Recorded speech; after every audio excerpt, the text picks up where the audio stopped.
কেউ মারা গেলে বাঙালিরা একটি দ্ব্যর্থক ভাষায় বলে থাকে অমুক মানুষটা পটল তুলেছে। কথাটা একটু হাস্যকর শোনালেও এর পেছনে একটি অজানা কারণ রয়েছে।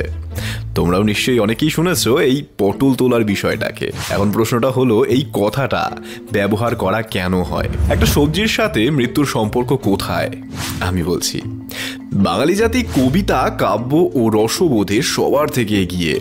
ভাষা জ্ঞান ও তার ওপর দক্ষতা বাঙালির রক্তে মিশে আছে।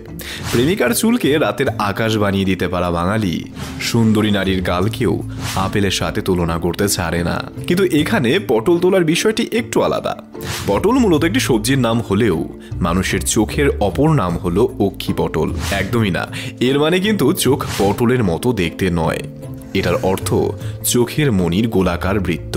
মানুষের মৃত্যুর পর সেই বৃত্ত অর্থাৎ মণি ওপরের দিকে উঠে যেত। এটাকেই রসিয়ে বলতে গিয়ে আমাদের রসিক বাঙালিরা ভাষার মাধুর্য এনে বলতে শুরু করলো অমুকে অক্ষি পটল তুলেছে।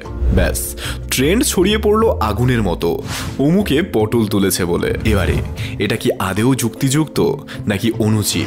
তোমরা কারা কারা এই দুটো শব্দ ব্যবহার করে থাকো অবশ্যই জানিও। এরকম আরো অজানা বিষয় জানতে আমাকে ফলো করো।